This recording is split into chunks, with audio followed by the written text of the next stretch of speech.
Buenas tardes, hermanos. Vamos a comenzar nuestro estudio de Ruth.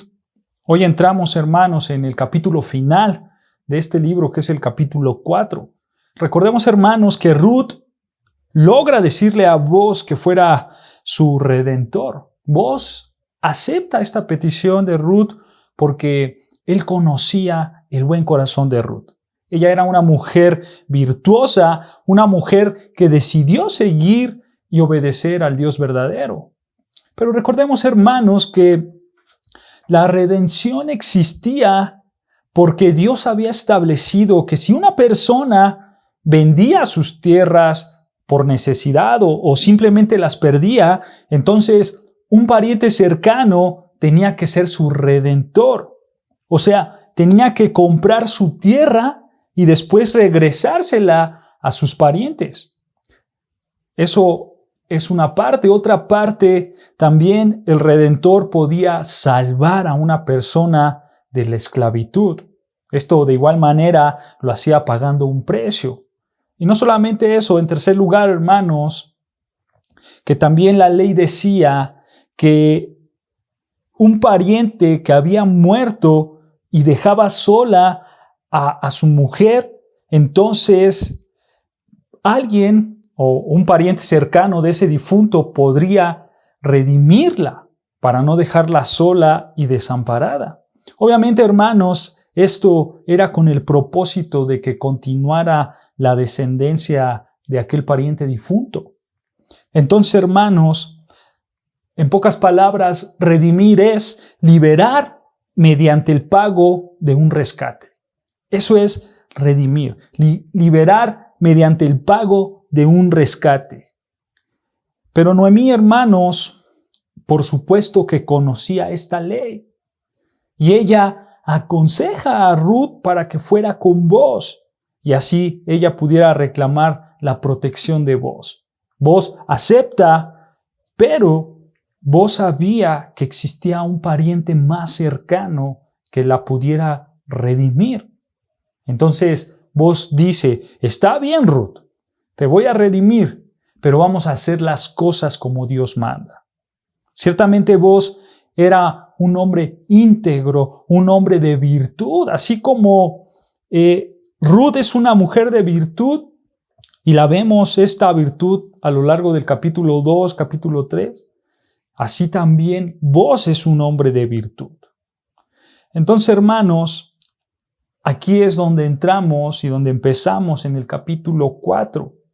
Este capítulo, hermanos, es muy distinto a los otros 3, ya que aquí, hermanos, vamos a encontrar muchos términos legales, ya que en este diálogo que tiene Boaz con el otro pariente, es un diálogo que se realiza dentro de una Corte Suprema de Justicia, hermanos. Pero sin más, vamos a ver lo que trata, hermanos. Acompáñame a abrir tu Biblia en Ruth capítulo 4, versículo 1. Ruth capítulo 4, versículo 1 y versículo 2. Vamos a ir leyendo verso por verso. La idea, hermanos, es estudiar del versículo 1 hasta el versículo 12. Vamos a empezar con Ruth capítulo 4, versículo 1. Dice, Boaz subió a la puerta y se sentó allí.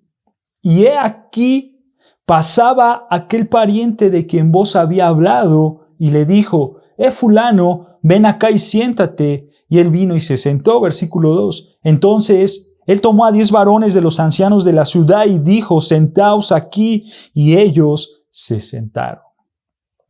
Nota la iniciativa de Boaz, hermanos. Versículos atrás, Boaz le había dicho a Ruth, sí, yo te voy a redimir, pero tú tienes un pariente más cercano. Pero no te preocupes, yo voy a resolver las cosas el día de mañana. Recuerda, Ruth se había acostado a los pies de Boaz en la noche. Entonces, esta charla la tuvieron en la noche y Boaz le dice, mañana por la mañana yo voy a arreglar este asunto. Entonces, Boaz tiene una iniciativa. Él tiene la intención de buscar a este pariente más cercano. Y ve cómo comienza el versículo 1 diciendo, Boaz subió a la puerta y se sentó allí. Obviamente, hermanos, en este tiempo que se escribió esta carta y cuando pasó esta historia no había ninguna telecomunicación. Es algo obvio, hermanos, no existían los teléfonos, no había Facebook, no había WhatsApp, o ahora no hay Telegram, o sea, no existía la telecomunicación. Entonces, hermanos, para encontrar a una persona, lo que tenías que hacer era ir y esperarlo a las puertas de la ciudad. En este lugar, hermanos, en las puertas de la ciudad, la gente iba a hacer negociaciones o a solucionar problemas que tenían entre los ciudadanos. De hecho, hermanos, muchos profetas en las Escrituras iban y daban su mensaje en las puertas de la ciudad porque ahí había mucha gente. Pero bueno, en este lugar fue Booz y se sentó. Se sentó a la puerta esperando y ve lo que continúa diciendo el versículo. Y he aquí, pasaba aquel pariente de quien Booz había hablado. Esto, hermanos, no fue coincidencia. En la providencia de Dios, cuando Booz se sentó, justo pasó la persona que él estaba esperando. Por eso esa expresión, y he aquí. Él pasaba, dice el texto, él pasó y le dijo Booz, le dijo, fulano, ven acá y siéntate. Y él vino y se sentó. Hermanos, no se sabe por qué el autor que escribió este libro no puso el nombre del pariente. Y tampoco sabemos con exactitud por qué utilizó esa expresión de fulano. Aquí, hermanos, en esta traducción que estoy leyendo es la Reina Valera 60 y en esta traducción dice fulano. En la traducción de las Biblias de las Américas la traduce como tú, ven acá. Y en traducciones como la Nueva Versión Internacional le dice, ven acá, amigo. Pero, hermanos, en el hebreo, esta palabra sí lo menciona tal cual, fulano. Hay algunas razones, hermanos, que se han dado el por qué no escribieron el nombre de este pariente. Y una de ellas, hermanos, es porque lo que hizo este pariente no fue digno de respeto. Hay una deshonra por no aceptar ser el Redentor, ya que era su deber por ser pariente cercano. Pero, hermanos, vemos que Booz le dice, fulano, ven acá, siéntate, y él vino y se sentó. Ciertamente, hermanos, aquí hay un tono de urgencia. Hay un tono de urgencia por parte de Booz. Nota que no hay ningún saludo, no hay un ¿cómo estás? Solo lo llama a sentarse y se sienta. Y de igual manera, hermanos, versículo 2, vean. Entonces, él tomó a 10 varones de los ancianos de la ciudad y dijo, sentaos aquí. Y ellos se sentaron. Hay un tono de urgencia, hermanos. Pero nota, hermano, que estos varones que se sentaron no eran cualquier varón, sino que eran, dice, varones de los ancianos. Eran ancianos. Estos hombres, en otras palabras, hermanos, eran magistrados. Eran los hombres que daban solución a las disputas de las ciudades. Entonces, Booz llama, por así decirlo, a una corte de justicia. ¿Para qué? Bueno, para que sean testigos de lo que iba a pasar ahí. Booz los llama, siéntense aquí, y ellos se sientan. Versículo 3, continuamos leyendo esta historia. Versículo 3 dice, luego dijo el pariente, Booz le dijo al pariente, Noemí, que ha vuelto del campo de Moab, vende una parte de las tierras que tuvo nuestro hermano Elimelec. Versículo 4. Y yo decidí hacértelo saber y decirte que la compres en presencia de los que están aquí sentados y de los ancianos de mi pueblo. Si tú quieres redimir, redime. Y si no quieres redimir, decláramelo para que yo lo sepa, porque no hay otro que derrima sino tú. Y yo después de ti. Y él respondió, yo redimiré. Hermanos, vos aquí, en estos versículos, está poniendo las cartas sobre la mesa. Vos le está poniendo las cartas sobre la mesa, pero hermanos, vos es inteligente. Sabe cómo jugar estas cartas. Ya que vos al principio, hermanos, si te das cuenta, vos no menciona nada de un matrimonio. Él menciona las tierras. Él le dice al pariente, oye pariente, Noemí regresó de Moab y vende una parte de las tierras de nuestro hermano Elimelec. Aquí la palabra hermano no se refiere a un hermano de sangre como tal. Probablemente eran primos. No se sabe, probablemente eran primos. Pero sabes, en los capítulos anteriores de este libro, nunca se menciona algo acerca de sus tierras de Noemí. Por supuesto, nunca se menciona. Pero aquí vemos que Noemí ha tratado de vender las tierras. Bueno, no es que, hermanos, no es que las venda, ya que los judíos no podían vender las tierras como tal, sino que los judíos lo que hacían, hermanos, era vender la producción de esa tierra. Y en el año del jubileo, la tierra se tenía que regresar a la propiedad original. Y aquí Noemí, hermanos, no sabemos por qué, pero ella no puede disponer de esas tierras que tiene. Y por supuesto, hermanos, esto lo sabemos porque ella es pobre. Ella tiene necesidades. Del capítulo 1 lo vimos cuando regresó a Belén. Pero aún así, hermanos, ella, aparte de que tenía necesidad, ella tenía esas tierras y aún así ella podía vender esa tierra. Recuerden, hermanos, que Noemí aquí en este tiempo ya no tiene herederos. Entonces, comprar las tierras de Noemí, hermanos, sería un buen negocio. Un buen negocio. ¿Por qué? Porque el año de jubileo, hermanos, se celebraba cada 50 años. Imagínate, cada 50 años. Noemí ya era una mujer de mayor edad, anciana probablemente. Entonces, de aquí a 50 años o a los años que faltaba, probablemente Noemí ya no estuviera con vida. Y como no hay herederos, esa tierra queda en la familia que compre el terreno.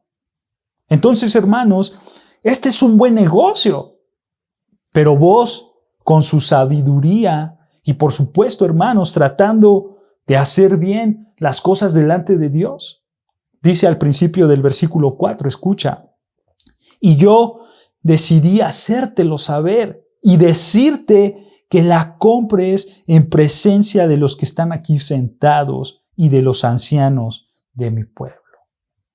Y la respuesta, hermanos, de aquel fulano, cuando leemos toda la historia de Ruth y llegamos a esta parte, la respuesta de aquel fulano nos rompe el corazón. Nos rompe el corazón, hermanos, porque nosotros nos imaginamos que Boaz se casaría con Ruth. Pero aquel fulano dice al final del versículo 4, escucha, y él respondió, yo redimiré. Hermanos, esto no lo esperábamos en la historia. Nosotros queríamos que Boaz redima a Ruth, porque era un hombre de virtud como ella era una mujer de virtud. Pero nota la inteligencia de Boaz. Versículo 5. Nota la inteligencia de Boaz, versículo 5. Entonces replicó Boaz. Boaz, hermano, saca su otra carta con astucia, pon atención. Entonces replicó Boaz. El mismo día que compres la tierra de mano de Noemí, debes tomar también a Ruth la moabita, mujer del difunto, para que restaure el nombre del muerto sobre su posesión. ¿Se dan cuenta la astucia de Boaz, hermanos? Hay una tierra, pero viene con una moabita incluida. No te olvides. Pero nota, hermanos, lo importante y el propósito de la redención. Ahí mismo en el versículo 5 dice, debes tomar también a Ruth la moabita, mujer del difunto. Escucha el propósito, para que restaures el nombre del muerto sobre su posesión. Para que restaures el nombre. Esto, hermanos, ya cambia el panorama de la compra. No solo era comprar la tierra, también era obligatorio casarse con Ruth. ¿Para qué? Para darle un heredero al difunto. Versículo 6, escucha. Versículo 6, Ruth capítulo 4, versículo 6. Y respondió el pariente, no puedo redimir para mí, no sea que dañe mi heredad. Redime tú, usando de mi derecho, porque yo ya no podré redimir.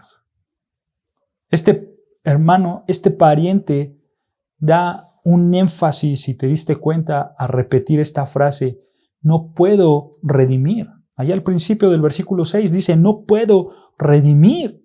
Y al final del versículo dice, no podré redimir. Y la razón, hermanos, el por qué él da este énfasis es porque al final del versículo 6, no sea que dañe mi heredad. Perdón, en medio del versículo dice, no sea que dañe mi heredad. Esa era la razón por la cual él no quería redimir, porque Ruth iba a dañar su heredad. Esta palabra, hermanos, que vemos aquí, dañe, en el hebreo es shahat. Y esta palabra se traduce como corrompido, infestar o aniquilar. Así se traduce esta palabra dañe. O sea, esta palabra, hermanos, se usaba para describir guerras o también la usaban para describir la peste que dañaba la cosecha. O sea, este hombre estaba pensando que al casarse con Ruth, sus negocios iban a ser corrompidos. Ya no iba a ser una buena inversión. Esta tierra, hermanos, que compre, por supuesto que no iba a pasar a su familia. No iba a pasar a su familia, ya que Ruth era una mujer joven. Era una mujer joven y por lo tanto podía tener hijos. Y según la ley del levirato, hermanos, ese hijo que tuviera Ruth sería el heredero de Elimelech. Y en el año del jubileo tenía que regresar esa tierra a su propietario original, o sea, a su heredero de Elimelech. Por lo tanto, quedaría en la familia de Elimelech. Este fulano, hermanos, no pensó en sus obligaciones como ciudadano judío, y mucho menos pensó en lo que quería Dios. Él no quería sacrificar lo suyo. Él no quería sacrificar lo que tenía para ayudar al necesitado. Este fulano, hermano, solo piensa como un hombre de negocios, un hombre frío y calculador. Es por eso, hermanos, que vemos su anonimato. Por eso le llaman el fulano, porque no tenía ninguna honra, ya que estaba buscando su propio bien. Ahora, hermanos, nosotros conocemos el corazón de vos. Y vos querías redimir a Ruth. Y tú, hermano, nota este contraste entre estos dos hombres. Los dos se encuentran en la misma situación. Los dos podían redimir a Ruth. Sin embargo, el pariente cercano, el fulano, no quiso. No quiso. Recuerda, hermanos, el redimir a una persona implicaba un sacrificio. Eso es lo que implica el redimir, un sacrificio. Dios demanda un autosacrificio. Y hermanos, ese principio también lo vemos en el Nuevo Testamento. También lo vemos. Ve en Mateo 16, 24, 25.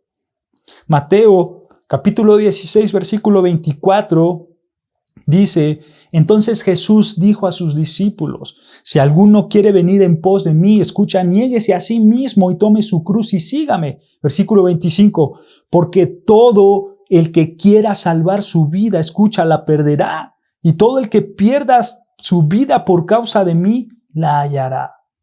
Hermanos, esto es ser cristiano verdadero. Esto es ser un cristiano que camina en los pasos de Dios. No solo se trata, hermanos, de creer en una manera intelectual y no dejar tu pecado, no. No se trata de eso. El texto es muy claro. Debes negarte a ti mismo. Si quieres seguir a Dios, debes perder tu vida por causa de Él. Hermanos, el fulano quiso salvar su vida para sí mismo. Él veía por sus intereses, no por los intereses de los demás. Entonces, hermanos, este pariente le dice a vos, tú redímela.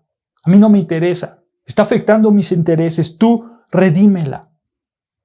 Y aquí, hermanos, nos vamos a encontrar con algo extraño para nuestros tiempos. Regresando a Ruth capítulo 4, versículo 7, continuamos leyendo. Esto es algo extraño, hermanos, para nuestros tiempos. Ve el versículo 7 de Ruth capítulo 4, versículo 7 dice, había ya desde hacía tiempo esta costumbre en Israel tocante a la redención y al contrato, que para la confirmación de cualquier negocio, escucha, el uno se quitaba el zapato y lo daba a su compañero, y esto servía de testimonio en Israel. Esto es una rara costumbre, ¿no es cierto? Bueno, aquí, hermanos, el que se quitó la sandalia o el zapato fue el pariente más cercano. El pariente más cercano se quita su zapato y se lo da a vos. Y vos levanta ese zapato en señal de que él tenía la autoridad en las posesiones de Noemí. Y esta costumbre, hermanos, esta costumbre de quitarse el zapato, vemos que surge cuando Dios juró que les daría a su pueblo de Israel la tierra prometida. Acompáñame a Deuteronomios 11, versículo 24, para que veas lo que dice. Deuteronomios capítulo 11, versículo 24, dice, escucha, todo lugar que pisare la planta de vuestros pies será vuestro, desde el desierto hasta el Líbano, desde el río Éufrates hasta el mar occidental, será vuestro territorio. Estas palabras, hermanos, que vemos al principio del versículo 24, todo lugar que pisare la planta de vuestro pie será vuestro. Esto, hermanos, escucha, no es una promesa universal, no lo es. Por el contexto, hermanos, es únicamente una promesa para los israelitas de aquel tiempo. Únicamente solo los que iban a entrar a la tierra prometida. Ya que esta promesa Dios la está dando para aquellos que iban a ir a la tierra prometida. Esta promesa únicamente se cumple, hermanos, para los israelitas de aquel tiempo y para los israelitas que iban a entrar a la tierra prometida. Únicamente. Así que, hermanos, no saques este texto fuera de su contexto. Tú no quieras pisar todo lo que tú quieras porque, hermanos, solo vas a perder tu tiempo. No lo hagas, hermanos. Entonces, la idea de esto, hermanos, es que cuando las personas, teniendo la idea de que todo lo que pisare la planta de vuestro pie será vuestro, los judíos tenían esta idea y entonces cuando las personas cede el calzado, de la misma manera cede el derecho de pisar la tierra como si fuera suya. Esa es la idea, hermanos. Quizás para nosotros suena algo descabellado, pero para los judíos no. Entonces, vos lo que estaba haciendo era adquirir los derechos de la propiedad y, por supuesto, casarse con Ruth. Casarse con Ruth. Versículo 8, ahí en Ruth capítulo 4, versículo 8, continuemos. Vean lo que dice Ruth capítulo 4, versículo 8. Entonces el pariente dijo a vos, tómalo tú, y se quitó el zapato. Entonces, ya entendemos este versículo, el por qué se quitaban el zapato. Versículo 9. Y vos dijo a los ancianos y a todo el pueblo, vosotros sois testigos hoy de que he adquirido de mano de Noemí todo lo que fue de Elimelec y todo lo que fue de Quelión y de Malón, y que también tomo por mi mujer a Ruth la Moabita, mujer de Malón, para restaurar el nombre del difunto sobre su heredad, para que el nombre del muerto no se borre de entre sus hermanos y de la puerta de su lugar. Vosotros sois testigos hoy. Nota, hermano, cómo empieza diciendo vos allá en el versículo 9, vosotros sois testigos hoy. Y ve cómo termina el versículo 10, vosotros sois testigos hoy. Obviamente aquí hay un énfasis, hermanos, que nos recalca que los ancianos eran testigos de que vos iba a adquirir la propiedad y a Ruth como mujer. Pero el propósito, hermanos, de este acuerdo lo volvemos a ver. Vos compra lo que fue de Elimelec y también toma a Ruth como mujer, pero ve el propósito ahí en el versículo 10, dice, y también tomó por mujer a Ruth la Moabita, mujer de Malón. Es la primera vez que se nos menciona que era mujer de Malón. No sabíamos de cuál de los dos, pero ahora sabemos que es de Malón. Pero ¿para qué la toma vos? Escucha, otra vez, para restaurar el nombre del difunto sobre su heredad. para que el nombre del muerto no se borre de entre sus hermanos y de la puerta de su lugar. Hermanos, este es el propósito de la redención. Este es el propósito. La diferencia entre vos y el fulano es muy grande. Vos estuvo dispuesto a pagar el precio que fuera necesario para perpetuar el nombre de Malón y de Melec. En la vida de vos, hermanos, ciertamente nosotros podemos ver un reflejo de Cristo, ya que Cristo estuvo dispuesto a pagar el precio que fuera necesario, a pagar para la redención de su pueblo. Vos ciertamente pagó con dinero, pero Jesús tuvo que pagar con su vida para poder comprar tu vida. Esa fue la compra que hizo Jesús. Él nos redimió. Él pagó con su vida para comprar tu vida que estaba en esclavitud del pecado. Recuerda, ese también es un propósito de la redención. Sacar a la esclavitud, sacar al hombre de la esclavitud. Cristo te sacó de la esclavitud del pecado.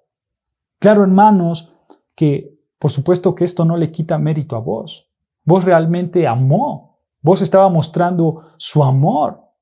Y eso, hermanos, lo pone en un lugar muy grande, el cual es ser reflejo de Cristo. A vos no se le quita el mérito. Claro que vemos a vos un reflejo de Cristo de manera imperfecta, pero al final refleja claramente el amor de Cristo por su iglesia. Y hermanos, realmente de esto trata tú casado, de esto trata el matrimonio. De esto trata el matrimonio. Y tú soltero que piensas casarte, de esto trata el matrimonio. Tú debes de buscar una esposa para satisfacer tus necesidades. Por supuesto que no. No. Tú buscas una esposa principalmente para ser un reflejo de Cristo y su iglesia. Para eso es el matrimonio, para ser un reflejo de lo que era Cristo y de lo que era la iglesia. Ciertamente, hermanos, vos tiene un gran amor romántico hacia Ruth. Y eso lo podemos ver desde el capítulo 2. Desde que se conocieron, vos se enamoró de Ruth a primera vista y posiblemente que Ruth también se enamoró de vos a primera vista.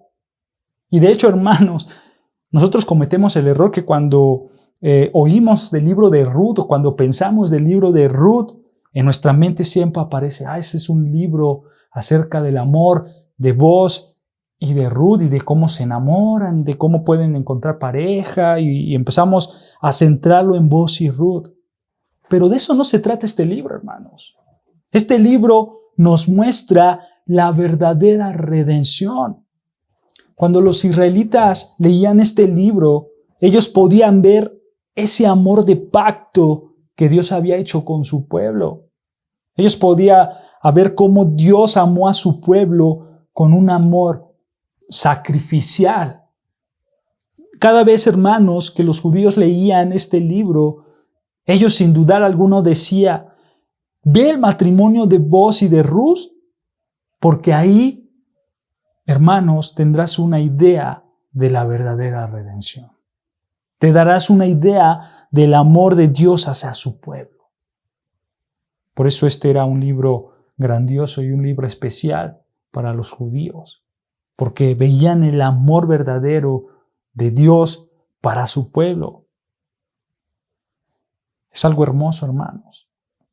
Ahora, en estos 2 versículos que siguen, vamos a ver la bendición del pueblo. Y hermanos, es una bendición muy particular, muy particular.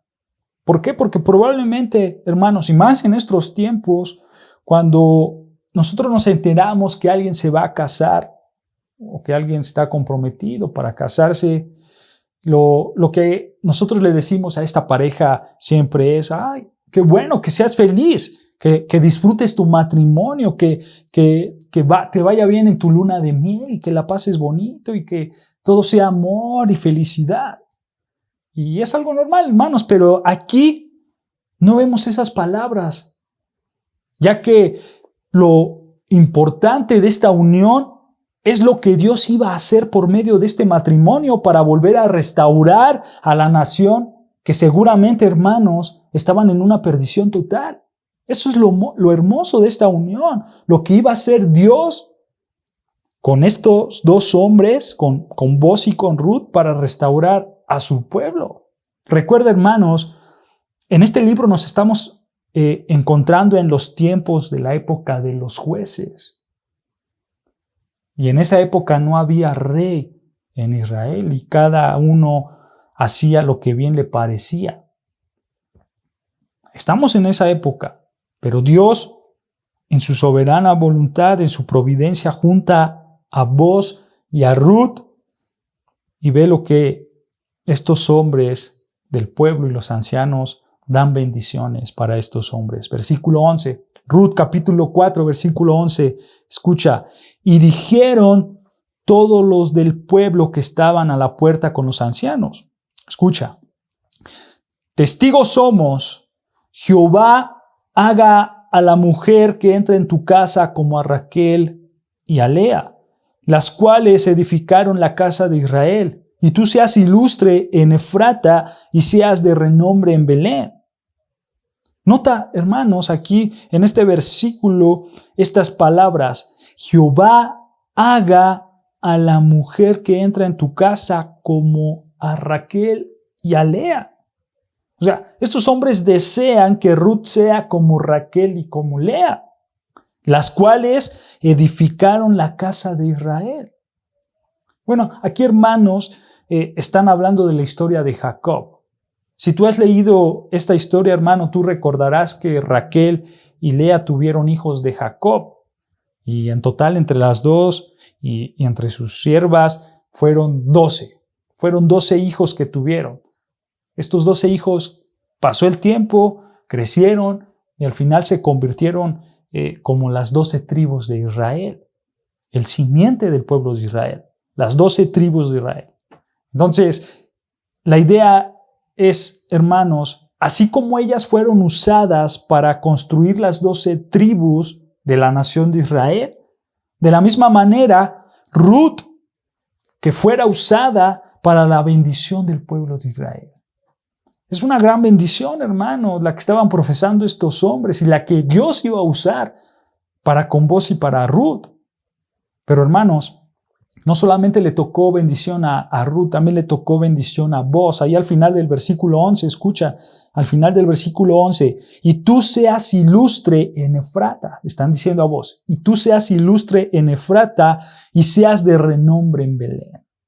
Esta palabra ilustre, hermano, se puede traducir como fuerza física, como habilidad o riqueza. Pero también, hermanos, se puede traducir como capacidad sexual. Entonces, lo que están deseando estos hombres es que vos tenga un bienestar económico y también muchos hijos. Un bienestar económico, pero con muchos hijos. Esa es la bendición para vos. Y ve, versículo 12, continúa esta bendición para vos. Versículo 12, Ruth capítulo 4, versículo 12. Y sea tu casa como la casa de Fares, el que Tamar dio a luz a Judá, por la descendencia que de esa joven te dé de Jehová. Ahora, hermanos, aquí nos podemos preguntar, ¿qué tiene que ver Fares? ¿Quién fue Fares? Ciertamente, hermanos, la historia de Fares no es tan conocida como la historia de Raquel y Lea, de Jacob. Pero esta historia, hermanos, de Fares la vemos en Génesis 38. Génesis capítulo 38. Y en este contexto, hermanos, esta historia es muy importante. Porque Tamar, al igual que Ruth, hermanos, fue una viuda indefensa a quien se le negó la ley del levirato. En este relato de Génesis, hermanos, Génesis 38, nosotros podemos ver a Judá, un hombre, un hijo de Jacob, quien era de las 12 tribus. Ese hombre Judá tomó a una mujer y esa mujer da a luz un hijo llamado Er. Este Er era su primogénito. Entonces, este crece y Judá le busca una mujer para su hijo. Y esta mujer fue Tamar. Fue Tamar. Y ve ahí lo que dice Génesis 38, versículo 6. Acompáñame. Génesis 38, versículo 6 dice: Después Judá tomó mujer para su primogénito la cual se llamaba Tamar. Versículo 7, escucha. Y el primogénito de Judá, escucha, fue malo ante los ojos de Jehová y le quitó Jehová la vida. Versículo 8. Entonces Judá dijo a Onán. Onán era su segundo hijo. Judá le dijo a su segundo hijo Onán: llégate a la mujer de tu hermano y despósate con ella y levanta descendencia a tu hermano. Ahí está, lo de la ley del levirato. Versículo 9. Y sabiendo Onán que la descendencia no había de ser suya, sucedía que cuando se llegaba a la mujer de su hermano, vertía en tierra por no dar descendencia a su hermano. Lo mismo que aquel fulano.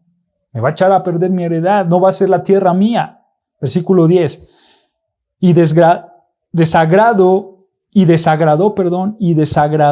en ojos de Jehová lo que hacía, y a él también le quitó la vida.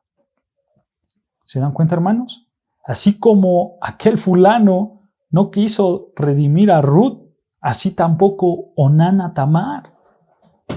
Judá, hermanos, si sigues leyendo la historia en Génesis 38, Judá tenía otro hijo, pero ese hijo era pequeño. Así que Judá le dice a Tamar: bueno, Tamar, vete y cuando crezca yo te aviso.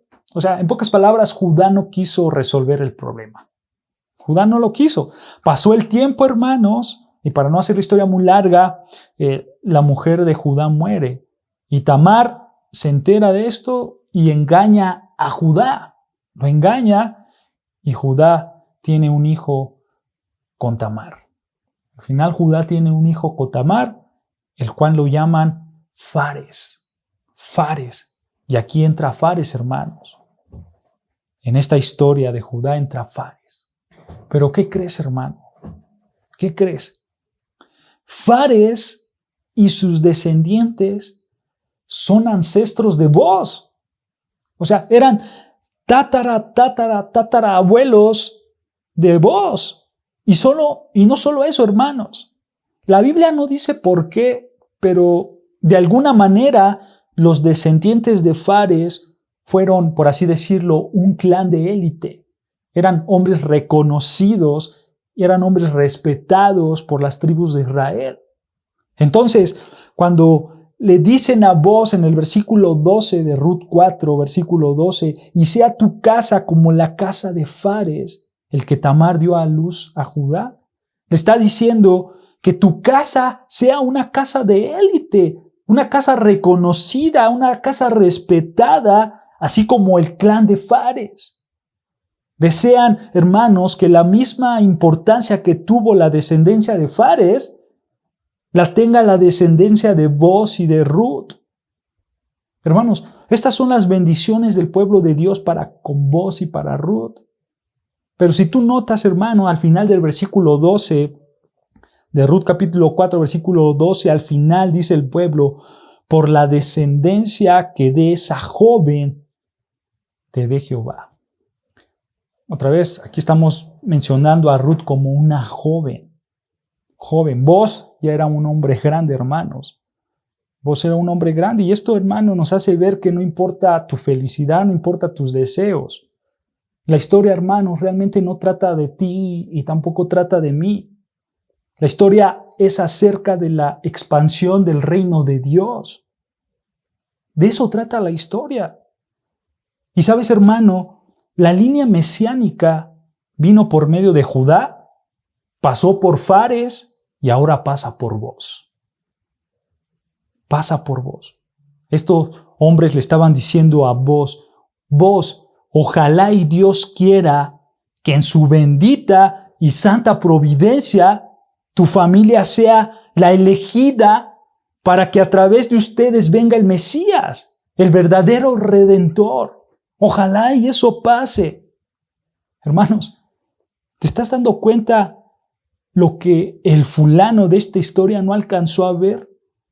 ¿Te estás dando cuenta de la gran bendición que el fulano, gracias a su egoísmo, se quitó? Él se preocupó por la edificación de su propio reino, hermanos. Este hombre fulano se preocupó por su nombre, por su heredad.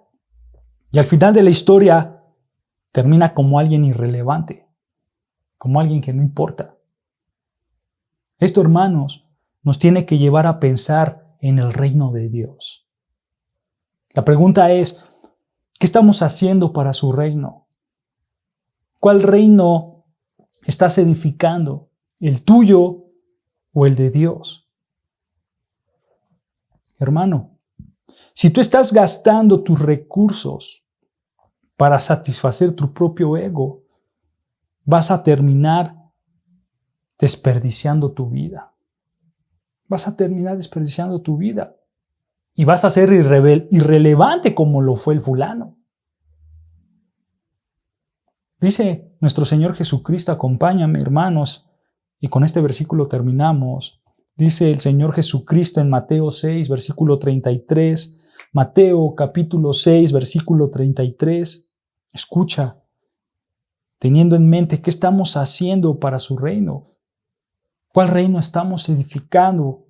¿El nuestro o el de Dios? Escucha lo que dice Mateo capítulo 6, versículo 33. Mas buscad primeramente el reino de Dios y su justicia, escucha, y todas estas cosas os serán añadidas. Buscad primeramente el reino de Dios y su justicia. ¿Sabes qué significa esto, hermano? ¿Sabes qué significa buscar primeramente el reino de Dios y su justicia? Porque, hermanos, este es un verso muy conocido por muchos cristianos y muchos cristianos lo citan, pero no saben el significado de estas palabras. Son unas palabras muy importantes. ¿Tú realmente sabes el significado de esto? Bueno, en contexto, hermanos, el Señor Jesús está hablando del afán. Él está hablando de la ansiedad por las cosas. El Señor Jesucristo en el contexto está diciendo, no te afanes por el vestir, no te afanes por la comida. ¿Por qué? Porque eso lo hacen los gentiles, dice el Señor Jesucristo. O sea, eso lo hacen los no cristianos, los incrédulos. Ellos buscan cubrir todas sus necesidades de manera intensa. Ellos están ansiosos, están preocupados pecaminosamente por cubrir sus necesidades. Obviamente, hermanos, nosotros igual debemos de preocuparnos por nuestras necesidades. Nosotros debemos de trabajar, nosotros debemos de buscar nuestro sustento. Pero, hermanos, esta actitud no es nuestra vida. Esta actitud no es nuestra prioridad. Tú no buscas las cosas de manera ansiosa y preocupado pecaminosamente. No, hermano. ¿Y sabes por qué? Escucha el versículo 32. Ve por qué no es nuestra prioridad. Ahí en Mateo 6, versículo 32, un versículo arriba. Escucha. Porque los gentiles buscan todas estas cosas.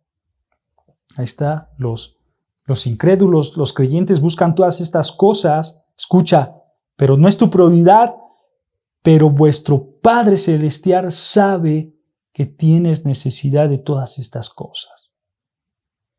¿Se dan cuenta? Por eso, hermanos, esto no es tu prioridad. Así como los gentiles buscan todas estas cosas de manera ansiosa y pecaminosa, no es tu prioridad porque vuestro Padre Celestial sabe que tienes necesidad de todas estas cosas. Si puedes notar ahí en el versículo 32 esta palabra pero es una palabra de contraste. O sea, en contraste a esta actitud de los gentiles de buscar y de vivir para satisfacer las necesidades materiales y elementales de la vida, en contraste, vuestro Padre Celestial sabe que tienes necesidad de todas estas cosas. ¿Qué contraste, hermanos, tan grande? Aquí vemos la omnisciencia de Dios. Él sabe perfectamente todo. Él sabe de qué cosas tienes necesidad. Él sabe exactamente, hermano, cuánto gastas. Dios sabe cuánto ingreso tienes y cuáles son tus gastos. Él sabe cuánto necesitas para comer, para vestir, para pagar tus rentas, para pagar lo que tengas que pagar. Él, hermano, escucha, lo sabe todo de manera perfecta. Es más, Él lo sabe aún antes de que tú supieras que lo necesitas. Hermano, Él sabe lo que necesitas y Él quiere cubrir lo que necesitas. Entonces, no te afanes, no te preocupes de manera pecaminosa. No quieras hacer crecer tu ego en tener cosas elementales, empezando por las cosas elementales de la vida. No lo hagas. Y esto nos lleva al versículo 33. Mateo 6, versículo 33. Escucha, empieza con esta palabra, más. Esta palabra más también es un contraste. En lugar de buscar intensamente lo que los incrédulos buscan, más buscad primeramente. Esto significa, hermano, que tú tienes que dejar de distraerte por buscar las cosas de la vida. Buscad primeramente. Esta palabra buscad o busca, hermanos, esta palabra tiene la idea de una búsqueda constante. O sea, así como los incrédulos buscan constantemente las cosas de este mundo, así tú también debes de buscar constantemente y primeramente, continúa el versículo diciendo, el reino de Dios y su justicia. El reino de Dios y su justicia. Y aquí entramos. Buscar el reino de Dios, hermano, significa, pon atención, buscar el reino de Dios significa buscar su voluntad, sus deseos, lo que Él quiere, lo que Dios quiere.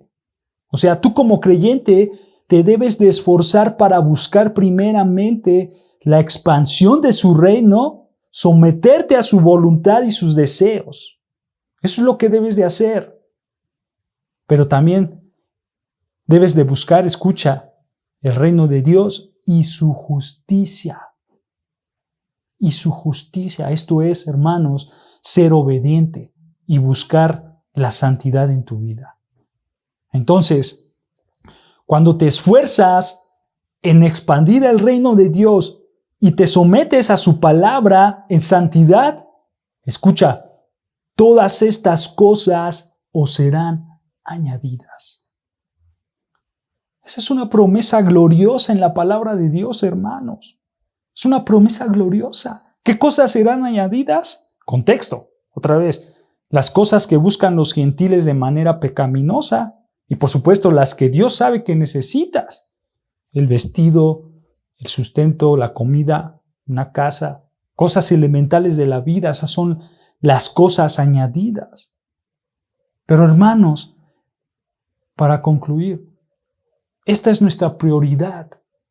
La expansión de su reino, someternos a su voluntad y a sus deseos viviendo en santidad. Hermano, vos no se preocupaba por proteger su heredad. No se preocupaba a que su nombre quedara perpetuo. Vos estaba preocupado por el nombre de su pariente. Y por supuesto, hermanos, Dios mismo se encargó de engrandecer su nombre. Dios se encargó de engrandecer el nombre de vos.